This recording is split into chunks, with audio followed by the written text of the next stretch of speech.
우리는 지금 믿음의 이 선배들에 관하여 함께 이야기를 나누고 있습니다. 지지난주에는 이 가슴 찢는 회개를 보여주었던 우리 김철기 선교사님과 또 지난주는 선한 능력으로 끝까지 담대함으로 나아갔던 본회퍼 목사님의 이야기를 나누었습니다.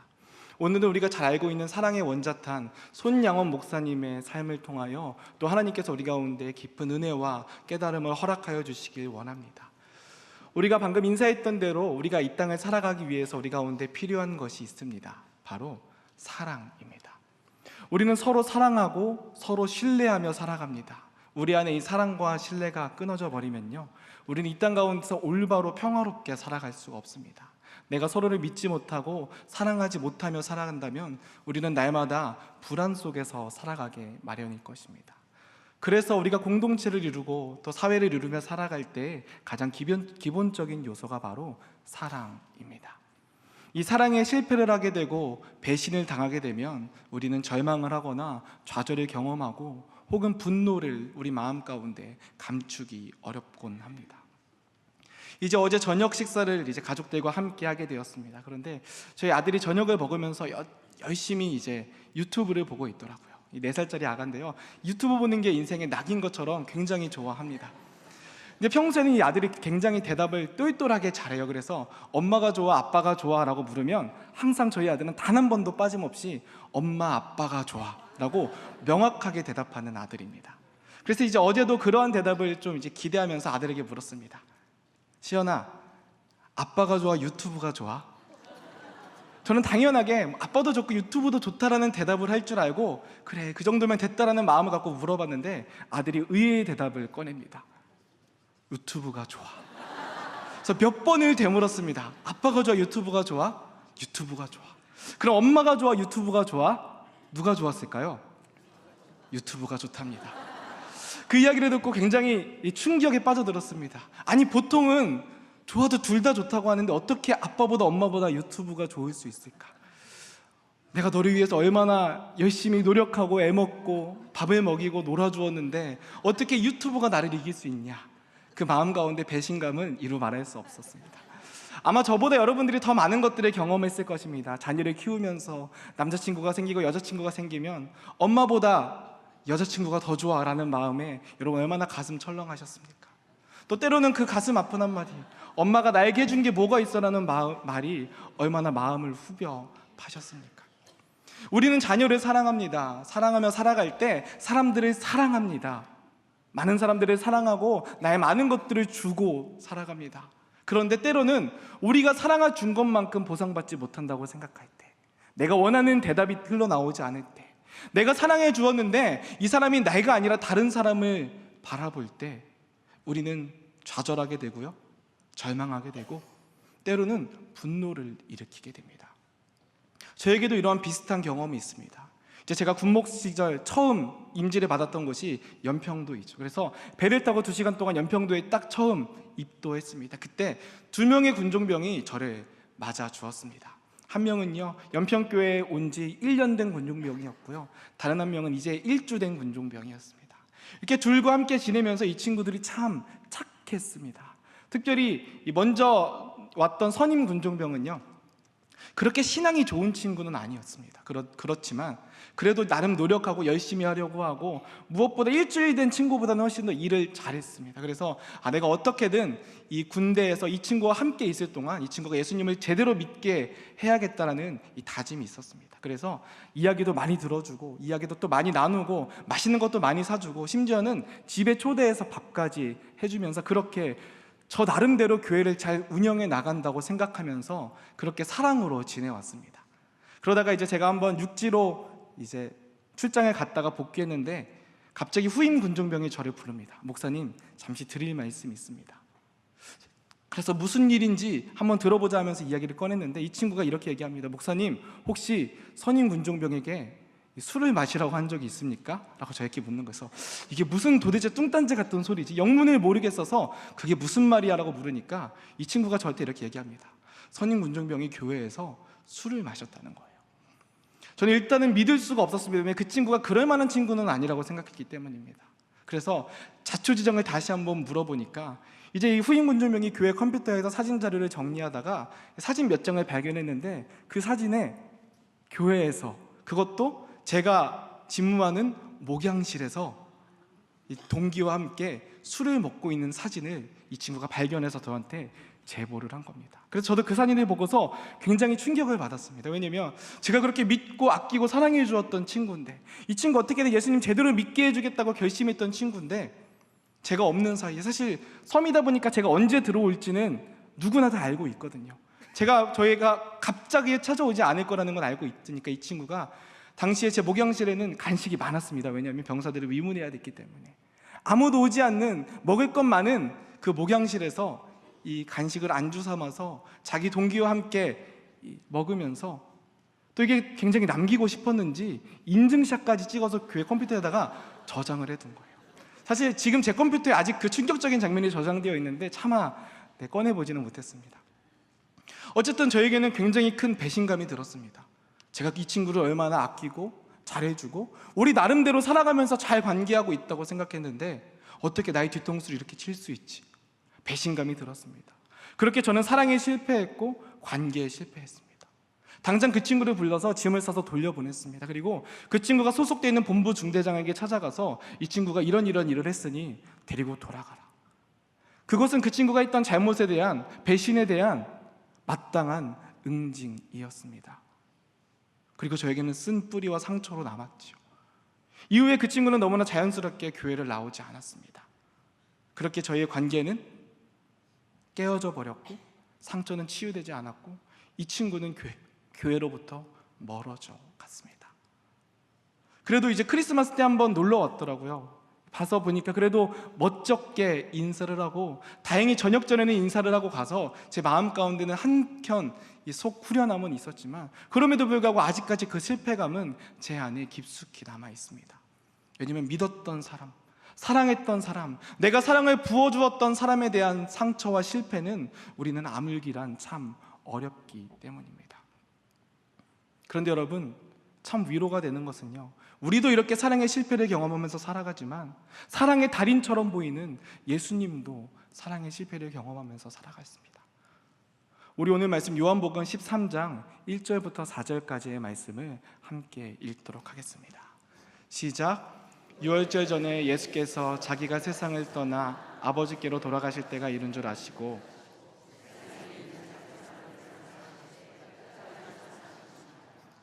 마귀가 벌써 시몬의 아들 가룟 유다의 마음에 하려는 생각을 넣었더라. 저녁 먹는 중 예수는 아버지께서 모든 것을 자기 손에 맡기신 것과 또 자기가 하나님께로부터 오셨다가 하나님께로 돌아가실 것을 아시고 저녁 잡수시던 자리에서 일어나 겉옷을 벗고 수건을 가져다가 허리에 두르시고. 아멘. 우리가 읽은 요한복음 13장의 말씀은 잘 알고 있는 최후의 만찬 그리고 세족식의 자리입니다. 예수님은 제자들과 함께 3년 동안 공생애를 보내셨습니다. 제자들은 예수님 곁에서 함께 먹고 자고 또 함께 슬퍼하고 함께 웃고 예수님께 많은 사랑을 배우며 받으며 그렇게 지내왔습니다. 그리고 마지막 식사 자리입니다. 특별히 13장 1절은 이렇게 기록합니다. 예수께서 자기 사람들을 사랑하시되 끝까지 사랑하시니라. 예수님은 그렇게 자기 사람들을 끝까지 사랑하셨습니다. 절대로 포기하지 않고 그들을 사랑하셨습니다. 이 아름다운 사랑의 고백 뒤에 2절은 이렇게 고백합니다. 마귀가 벌써 시몬의 아들 가룟 유다의 마음에 예수를 팔려는 생각을 넣었더라. 예수님은 끝없는 사랑으로 가득 차 있는데 유다는 어떻습니까? 자신이 함께 있었던, 먹고 마시고 배우고 사랑했던 예수님을 향한 배신의 마음을 품고 있습니다. 유다는 예수님의 사랑의 실패였습니다. 예수님은 3년 동안이나 이를 그렇게 사랑하고 먹이고 양육하였지만 유다는 예수님께 사랑의 실패였습니다. 우리가 이 땅에 살아가면서 사랑에 실패하는 것과 같이 예수님도 사랑에 실패했습니다. 그렇게 유다는 예수님을 배신합니다. 그리고 3장은 예수님께서 식사를 잡수시던 중에 자기가 하나님께 돌아갈 것을 아셨다라고 기록합니다. 물론 예수님께서 이전부터 자신의 운명에 관해서 이미 알고 계셨겠지만 요한복음은 특별히 이 3절 말씀에서 식사를 잡수시던 중에 예수님께서 이 유다가 자신을 팔 것을 아셨다라고 기록합니다. 그리고 4절에서 예수님께서 돌발 행동으로 식사를 잡수시던 자리에서 일어나서 제자들의 발을 씻기기 시작하십니다. 예수님은 유다가 자신을 팔 것을 알고 있었습니다. 유다가 자신을 배신할 것을, 자신의 사랑이 실패할 것을 알고 계셨습니다. 여러분, 배신의 대가는 무엇입니까? 배신의 대가는 마땅한 복수와 그에 합당한 처벌이 이루어져야 합니다. 고라 자손이 과거에 모세를 배반했을 때 그들은 250명이 불에 삼켜지는, 그리고 많은 사람들이 땅에 삼켜지는 것들을 우리는 알고 있습니다. 이스라엘 백성들과 유다 백성들이 하나님을 배신하며 떠났을 때에 그들은 아주 긴 포로 생활 가운데 놓여 있었습니다. 그렇게 배신의 대가는 무겁고 무섭습니다. 가룟 유다는 예수님의 사랑에 배신했습니다. 예수님은 그를 쫓아내도 아무도 뭐라고 하지 않습니다. 그를 붙잡고 그가 앞으로 하려는 일을 막아도, 제자들에게 폭로해도 아무도 예수님을 탓할 사람이 없습니다. 왜냐하면 그것이 배신에 대한 대가이기 때문입니다. 그런데 예수님은 식사를 잡수시던 중에 일어나서 느닷없이 제자들의 발을 씻기기 시작하십니다. 배신의 대가는 그에 합당한 처벌이지만 예수님은 오히려 일어나서 제자들의 발, 한 사람 한 사람의 발을 씻기 시작하십니다. 발을 씻긴다는 것은 무엇입니까? 우리가 잘 알고 있듯이 종이 주인이나 손님의 발을 닦아주는 것이 그 당시 문화의 관례였습니다. 그렇게 예수님은 자신의 제자들 앞에서 무릎을 꿇고 그들의 더러운 발을 하나하나 만져가며 발을 닦으십니다. 베드로와 요한, 야고보와 안드레, 그리고 다른 제자들 한 사람 한 사람의 그 더러운 발을 예수님은 닦으십니다. 여러분, 혹시 세족식을 해보신 경험이 있으십니까? 저는 전도사 시절, 교사 시절 세족식을 몇 번 해보았는데요, 세족식을 할 때 그냥 발만 닦지 않습니다. 발을 닦으면서 그의 눈을 바라보면서 축복의 말과 사랑의 말을 해주는 것이 의례 세족식하는 우리들의 모습입니다. 아마 예수님도 다르지 않으셨을 것입니다. 제자들 한 사람 한 사람의 발을 잡고 닦으면서 그들을 향한 사랑의 눈빛으로 그들을 사랑한다 이야기해 주시고, 마지막 식사 내가 너와 함께해서 참 기쁘다, 그리고 앞으로 너가 나의 이 일을 잘 감당했으면 좋겠다, 아마 그런 사랑의 말과 축복의 말을 하시며 나아갔을 것입니다. 그렇게 한 사람 한 사람 제자들의 발을 씻다 어느새 예수님 앞에는 예수님을 팔아넘길 유다가 앉아 있습니다. 다른 제자들은 아무도 모릅니다. 그 둘 사이에 어떠한 긴장감이 있을지 다른 제자들은 상상도 못합니다. 그러나 예수님은 알고 있습니다. 이 유다가 자신을 곧 있으면 팔아넘길 것이라는 것을. 그리고 유다도 알고 있습니다. 자신이 곧 있으면 이 자신이 따랐던, 사랑했던 주님을 팔아넘길 것이라는 것을 자신도 알고 있습니다. 만약에 여러분이 그 자리에 있었다면 어떻게 하셨겠습니까? 그러나 예수님은 그 유다의 눈을 바라보십니다. 그리고 유다의 더러운 발을 잡으십니다. 자신을 팔아넘길, 그 죄악의 길로 걸어가고 있는, 도저히 용서받지 못하고 절망과 소망 없는 악의 길로 걸어가고 있는 그 더럽고 냄새나고 추악한 발을 예수님의 거룩하고 깨끗한 그 손으로 어루만지십니다. 그리고 유다의 눈을 보며 예수님은 말씀하셨습니다. 내가 너를 사랑한다. 우리는 사랑하면서 살아갑니다. 그것이 이 땅을 살아가는 우리들의 모습이기도 하고 예수님의 명령이기도 합니다. 그런데 오늘 말씀은 예수님은 끝까지 사랑하셨다고 기록합니다. 여러분, 우리들의 사랑은 어떻습니까? 우리는 끝까지 사랑하며 살아가고 있습니까? 도대체 끝까지 사랑한다는 것이 무엇입니까? 우리의 감정이 식을 때까지, 우리의 사랑이 실패할 때까지 사랑하는 것이 끝까지 사랑하는 것일까요? 예수님이 이미 배신당했습니다. 그 배신당한 사실을 알고 있습니다. 그러나 그는 유다의 눈을 보며 그 더러운 유다의 발을 만지며 말씀하십니다. 내가 너를 사랑한다. 그리고 그의 발을 깨끗한 손으로 어루만져 주시고 닦아 주십니다.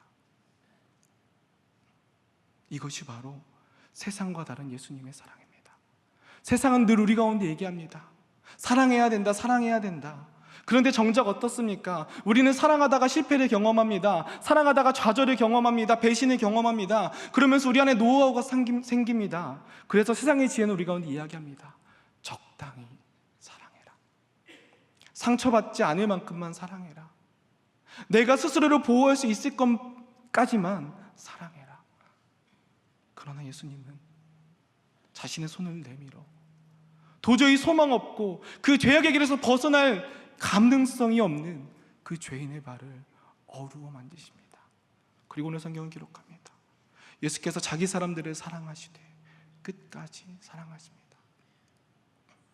오늘 우리가 함께 나눌 손영원 목사님 역시 이 예수님의 사랑을 알고 실천했던 사람입니다. 손영원 목사님의 삶은 어떻습니까? 그분은 어린 시절부터 예수님을 알았습니다. 아버지를 통해서 7살 때부터 예수님을 믿고 예수님을 따라왔습니다. 그리고 목회의 길로 걸어들었습니다. 그가 섬겼던 사람들은 어떤 사람들입니까? 그는 애양원에서 수많은 사람들이 피하고 멀리하고 욕하고 조롱하는 당시엔 문둥이라고 불렸던 한센병 환자들을 돌보기 시작합니다. 그들을 섬긴다는 사람들조차 마스크를 끼고 그들을 피해서 그들 가운데 사역하였지만 손영원 목사님은 달랐습니다. 그들에게 가까이 가고 그들의 곁에서 그들을 어루만지면서 그들과 함께 지내셨습니다.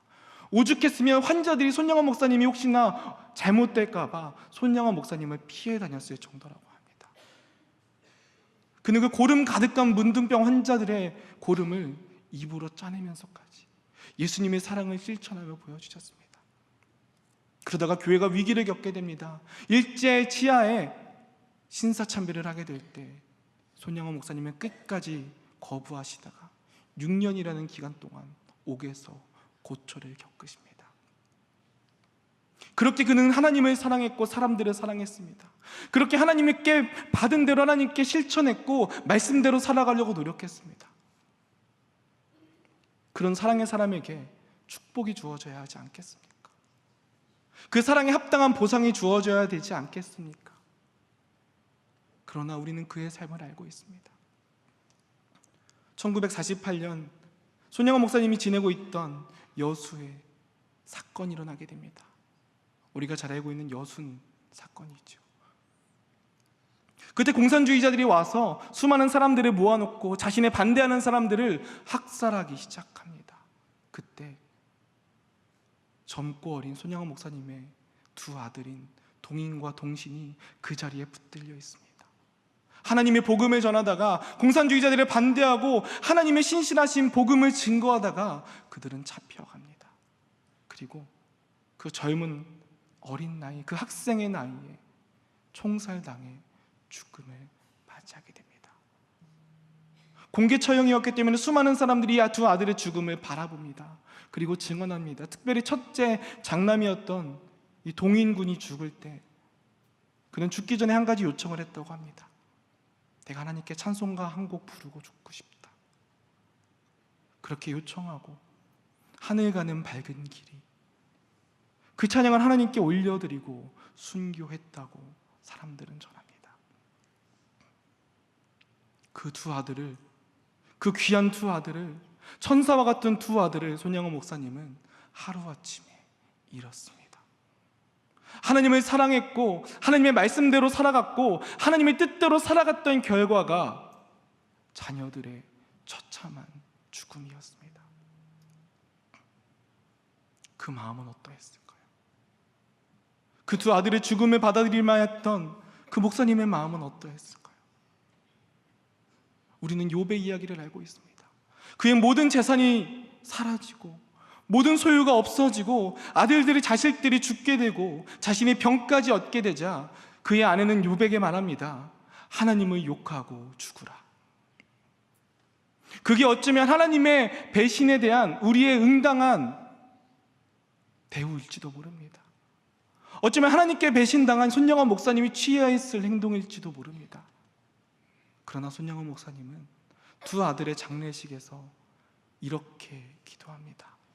9가지의 감사의 기도입니다. 우리 함께 읽도록 하겠습니다. 첫째, 나 같은 죄인의 혈통에서 순교의 자식들이 나오게 하였으니 하나님께 감사합니다. 둘째, 허다한 많은 성도들 중에 어찌 이런 보배들을 주께서 하필 내게 주셨는지 그 점 또한 주께 감사합니다. 셋째, 삼남 삼녀 중에서 가장 아름다운 두 아들 장자와 차자를 바치게 된 나의 축복을 하나님께 감사합니다. 넷째, 한 아들의 순교도 귀하다 하거늘 하물며 두 아들의 순교일이요 하나님 감사합니다. 다섯째, 예수 믿다가 누워 죽은 것도 큰 복이라 하거늘 하물며 전도하다 총사의 순교 당함이리요 하나님 감사합니다. 여섯째, 미국 유학 가려고 준비하던 내 아들 미국보다 더 좋은 천국 갔으니 내 마음 안심되어 하나님 감사합니다. 일곱째, 나의 사랑하는 두 아들의 총살한 원수를 회개시켜 내 아들로 삼고자 하는 사랑의 마음을 주신 하나님께 감사합니다. 여덟째, 내 두 아들의 순교로 말미암아 무수한 천국의 아들들이 생길 것이 믿어지니 우리 아버지 하나님께 감사합니다.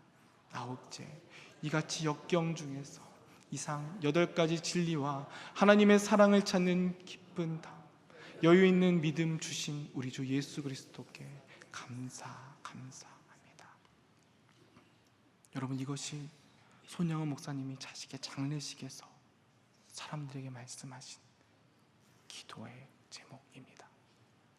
몇 년이 지난 상황이 아닙니다. 내가 나중에 자식들의 죽음을 돌아보았더니 감사하다라는 고백이 아닙니다. 며칠 전 죽은 자신의 두 아들을 두고서 손영은 목사님은 그렇게 사람들에게 말씀하십니다. 그리고 말로만 끝나지 않습니다. 이 사건이 있은 지 일주일 뒤 전세는 역전되기 시작합니다. 공산주의자들은 잡혀가게 되고 우익의 세력들은 같은 방법으로 그들을 향하여 총구를 겨눕니다. 그때 손영은 목사님은 직접 계엄사령관을 찾아가서 이렇게 이야기합니다. 우리 아들을 죽인 저 청년을 살려주십시오. 우리 죽은 아들들은 자신들의 친구가 죽는 것을 원치 않습니다. 저의 죄는 우리 아들들이 이미 치루었습니다. 그렇기에 저를 죽이는 것은 우리 아들들의 죽음을 값없이 여기는 것입니다. 손영은 목사님은 그렇게 계엄사령관에게 이야기하고 17살의 어린 안재선 군을 데려옵니다. 그리고 양자로 자신의 양아들로 삼습니다.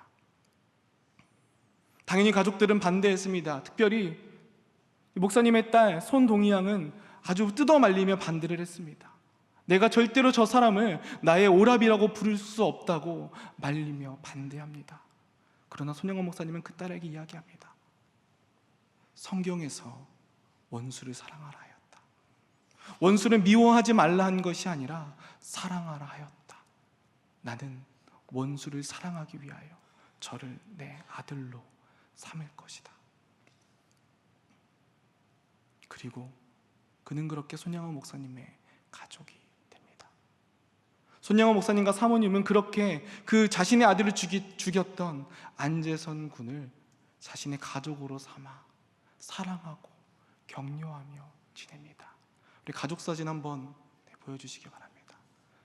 저렇게 어머니와 자녀들 사이에서 자신의 아들을 죽인 자가 함께 먹고 마시며 지내게 됩니다. 어떤 사람이었습니까? 사람을 죽인 사람입니다. 자신의 아들을 죽인 사람입니다. 도저히 용서받을 수 없는 죄인이며 소망이 없는 자입니다. 그러나 예수님께서 유다를 끝까지 사랑하셨던 것과 같이 손영은 목사님은 저를 끝까지 사랑하십니다. 그래서 안재선 씨는 변화됩니다. 예수님을 믿게 되고 복음을 받아들이게 되고 전도사로서 사역을 하게 됩니다. 하지만 그 마음 가운데 살인자라는 자신의 죄책감의 무게에 참 버거워했다고 합니다. 그리고 그가 죽을 때에 죽기 직전에 동생인 손동희 권사님을 찾아가서 이렇게 얘기했다고 합니다. 동희야, 이제 내가 집으로 돌아가면 천국에 올라갈 것인데 그곳에서 내가 너희 두 오라비에게 무릎 꿇고 사죄하마. 이 인생은 죽을 수밖에 없는 절망 가운데 놓여있던 인생입니다. 아무런 소망이 없던 아주 어린 나이부터 죄악으로 가득 차 있던 살인자입니다. 그러나 그 사랑으로 이 한 사람이 주님을 알게 되고 믿게 되었습니다. 이것이 바로 끝까지 보여주셨던 예수님의 사랑을 손양원 목사님이 알고 있었기 때문입니다. 예수님은 그 끝없는 사랑으로 우리를 만지십니다. 우리를 어루만져 주십니다. 용서받을 수 없는 죄인, 소망이 없는 죄인, 더 이상 낮아질 것도 없는 아주 끝으로 가고 있는 유다의 발을, 그 더러운 발을 예수님은 만지십니다. 닦아주십니다. 사랑한다 말씀하여 주십니다. 예수님께서 예루살렘 성에 호산나 호산나 외치며 예수님을 축복하고 찬양했지만 일주일 뒤 예수님을 십자가에 못 박으라고 외쳤던 그 사람들을 향해서 예수님은 십자가에서 주님, 저들을 용서하여 주십시오. 저들은 자신들이 하는 일을 알지 못합니다. 그렇게 고백하고 사랑하십니다. 주님은 어떻습니까? 아멘 아멘 하면서 주님 뜻대로 살겠다고 결단하지만 교회 문 밖을 나서고 어려운 일을 만나게 되고 조그만 내가 싫어하는 사람을 만나게 되면 주님 없는 것 같이 살아가는 우리들의 발을 주님은 오늘도 어루만져 주고 계십니다. 베드로전서 4장 8절은 이렇게 고백합니다. 무엇보다도 뜨겁게 사랑할지니 사랑은 허다한 죄를 덮느니라. 예수님은 그 뜨거운 손으로 우리의 더러운 발을 만지십니다. 예수님은 그 뜨거운 손으로 우리의 차가운 몸을, 우리의 죄악된 연약함을 어루만져 주시고 죄를 덮어 주십니다. 이것이 바로 예수님의 끝없는 사랑입니다. 예수님은 사랑에 실패하셨습니다. 그래서 예수님이 십자가를 지시던 그 자리에 아무런 제자들도 남아있지 않았습니다. 예수님은 사랑에 실패하셨습니다. 그래서 자신이 먹이고 재웠던, 사랑해 주었던 제자로부터 버림받게 됩니다. 예수님은 사랑에 실패하셨습니다. 그래서 수많은 사람들을 고쳐주었고 낫게 해주었지만 예수님께서 십자가를 지실 때 아무도 예수님과 함께하지 않았습니다.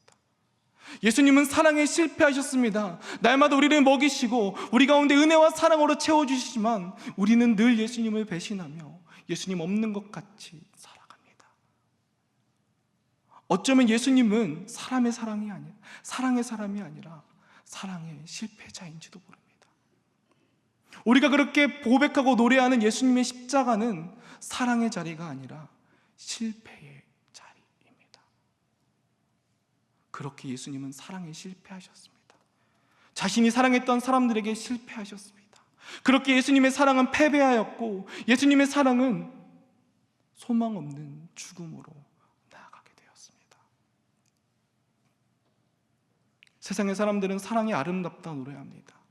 사랑은 고상하고 사랑은 뭔가 환상에 젖은 것처럼 사람들은 노래하고 이야기합니다. 그러나 사랑의 현실은 그렇지 않습니다. 사랑은 나를 내어 던지는 것입니다. 나를 버리는 것입니다. 내가 손해보는 것입니다. 절망 가운데 실패를 경험하는 것이 바로 사랑의 자리입니다. 그 자리가 바로 예수님의 십자가 자리였습니다. 그러나 예수님은 십자가에서 그분의 사랑을 끝내지 않습니다. 예수님은 우리를 끝까지 사랑하시기에 그 십자가를 넘어서 그 실패와 죽음과 소망 없음과 절망을 넘어서 우리를 사랑하십니다. 그래서 예수님은 그 십자가에서 내려오십니다. 죽음으로 실패로 가득한 무덤에서 걸어 나오십니다. 이것이 바로 예수님의 부활입니다. 부활은 무엇입니까? 예수님의 사랑이 아직 끝나지 않았다는 선포입니다. 사랑이 아직 패배하지 않았다는 예수님의 선언입니다. 사랑이 지금은 멸망하는 것처럼 보이고 패배하는 것처럼 보이고 내가 손해보는 것처럼 보이고 절망 가운데 빠져있는 것처럼 보인다 할지라도 그것이 아직 끝나지 않았다. 사랑은 아직 패배하지 않았다. 이것이 바로 우리 주님께서 우리 가운데 보여주신 부활입니다. 부활은 결국 사랑이 이긴다는 것을 보여주신 끝없는 예수님의 사랑입니다. 그 어떤 것도 우리를 향한 주님의 사랑을 막아낼 수 없습니다. 로마서 8장 38절 39절은 이렇게 이야기합니다. 내가 확신하노니 사망이나 생명이나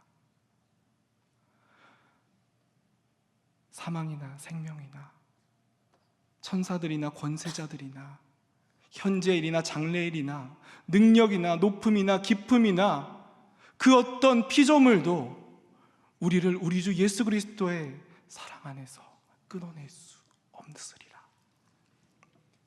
그 무엇도 주님의 사랑을 끊어낼 수 없습니다. 왜냐하면 주님은 우리를 포기하지 않고 끝까지 사랑하시기 때문입니다.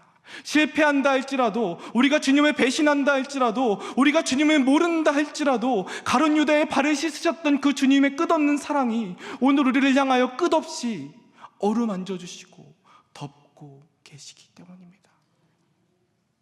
그렇기에 주님의 사랑은 그 어떤 것도 끊어낼 수 없습니다. 그렇기에 주님의 사랑은 결국 승리합니다. 여러분, 우리는 부활을 믿는 사람들입니다. 우리가 사랑하다 보면, 우리가 사랑하며 살아가다 보면 때로는 배신당할 때도 있고 실패할 때도 있습니다. 그러나 좌절하거나 낭망하지 마십시오. 우리 주님은 부활하십니다. 부활은 사랑이 아직 끝나지 않았다는, 아직 패배하지 않았다는, 결국 승리하고 말 것이라는 하나님의 선언입니다. 그 부활의 약속을 믿으며 우리 가운데 허락하여 주신 주님의 자리, 비록 우리가 예수님처럼 사랑할 수는 없을지라도, 손영원 목사님처럼 사랑할 수는 없을지라도 우리 가운데 허락하신 그 자리에서 사랑하며 살아가는 저와 여러분 되시기를 간절히 소망하고 축복합니다. 우리 마지막으로 요한복음 13장 15절 말씀을 함께 읽겠습니다. 시작. 내가 너희에게 행한 것 같이 너희도 행하게 하려 하여 본을 보였노라. 아멘. 우리 함께 주신 말씀 기억하며 기도하며 나아가겠습니다. 우리의 연약함을 아시는 하나님, 이 시간 우리의 모든 것을 아시는 주님께 우리의 삶을 맡깁니다. 세상의 실패와 절망 속에서 오직 우리를 향한 주님의 끝없는 사랑을 바라보며 주님을 향해 나아가는 주님의 백성들 되도록 인도하여 주옵소서. 무엇보다 주님의 사랑을 닮아 끝까지 사랑하며 나아가기를 결단하는 인생들 되도록 주님 축복하여 주옵소서. 우리 구주 예수 그리스도 이름으로 기도합니다. 아멘.